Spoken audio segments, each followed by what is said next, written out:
Certainly one of the most interesting videos I thought I could make.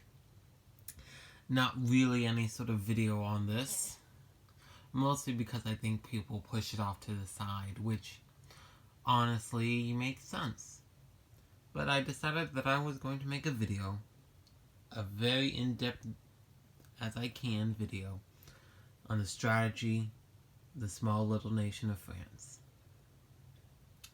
I've set up all the French units in the game. For most of the game, these are going to be the only units France ever has, because on turn 1, Germany is going to take Paris. Without Paris, the French cannot build any new units.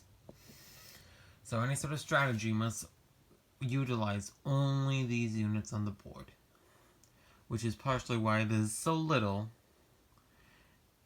that France can do. Additionally, France goes last, and if the Germans are going to take Paris, it means all these units here are already gone, and to the pile of dead French units. Additionally, a lot of more advanced A&A players like to raid the British Sea Zone 110, and this will be gone. And the Germans might take another territory in France. Let's say Normandy. Normandy or southern France, depending on your player. So really, maybe these are the units you have. If you're really lucky, and let's say the Italians didn't really bother with the French, maybe this is what you have. On your turn as France, what do you do? This is basic parts. This unit in West Africa should of course move. And your eventual goal with this unit is to probably get it around into Egypt and push this way. If you are able to eventually get this unit to move all the way to Egypt, it can serve as defense for the British. Depending on how your game's going, the Axis might be heavily hitting into Egypt. It's nice to have an additional unit. The same goes for the guy in Syria. It takes him 2 turns to get to Egypt, which means in 2 turns you can have him as a defensive unit.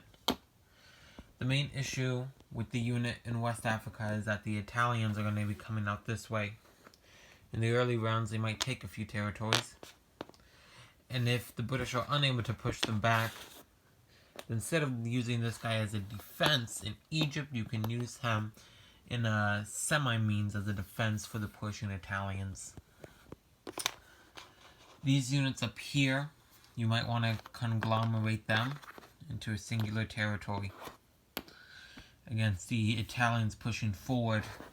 They're stronger together, probably, though some players do like to spread them out. Most interesting thing, though, is that you have this fighter up in England. If the Germans are threatening Sea Lion, maybe you want to keep the fighter there, but you can also send it down here. And when you move your units all together, the French actually have a little bit of a stronger standing force. Or this fighter once here, or maybe you fly it down all the way to here, and then you fly it over to Egypt. And maybe eventually you get a pile for Egyptian defense that eventually, if the game turns towards the Allies, can be pushed forward.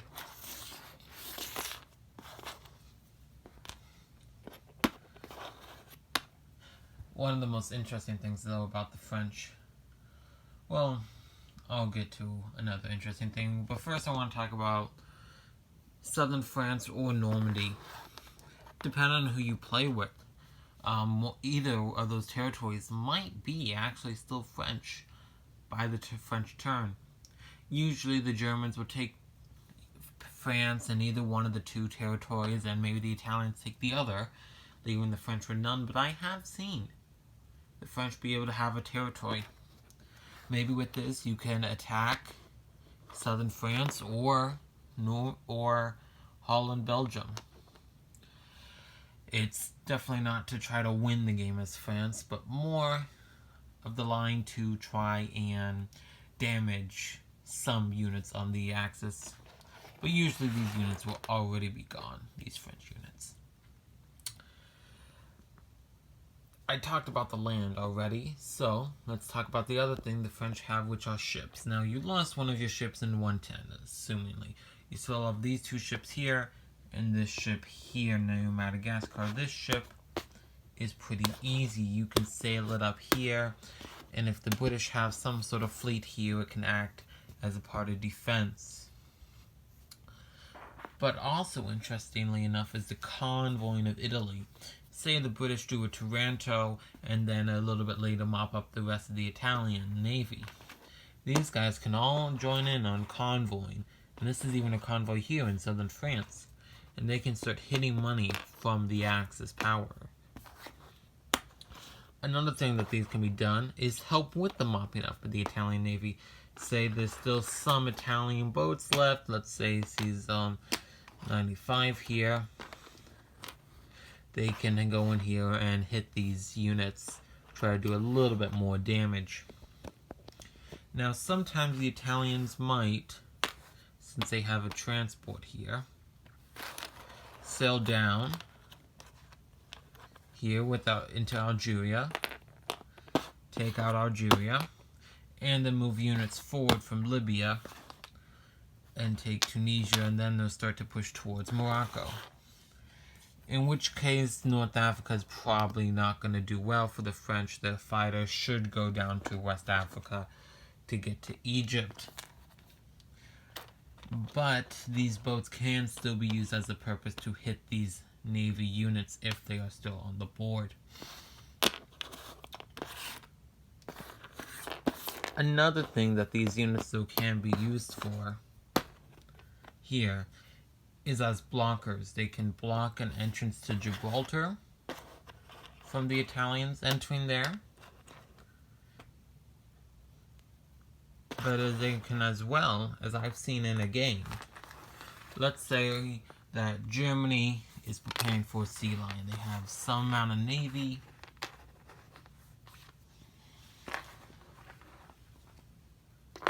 And they have some amount of land units.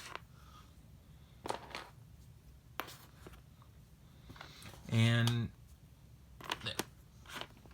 so they're threatening sea lion.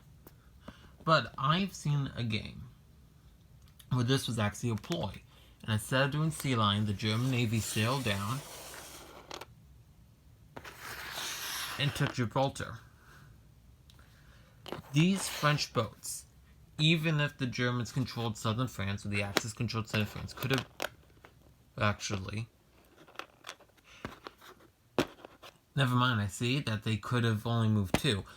In our game, southern France was actually surprisingly free. And they could have moved 1, 2, 3, and been a blocker. Or at least have moved 2. And try to at least damage the German Navy here. And that's another thing, is that not only is the French Navy quite important, actually, in the early game of the Med, they do have some impact in the Atlantic if the French player wishes it so. The French unit should not just sit around and be waiting to be destroyed, but they actually have an ability to do their own impact. So, recap. Units in Sub-Saharan and in Syria should probably try to hit Egypt, is my preference. These you can conglomerate. If the Italians are not hitting here heavily, send the fighter down here. Otherwise, send the fighter over to help defend in Egypt. Use the naval units. You're most likely going to want to use them in the Med against the Italians, though you do have the option to send them out into the Atlantic. And that overall is the strategy that I play with in France. There's not really much to work with unless if you're very late in game and somehow Paris got liberated and stuff that probably doesn't even matter at that point.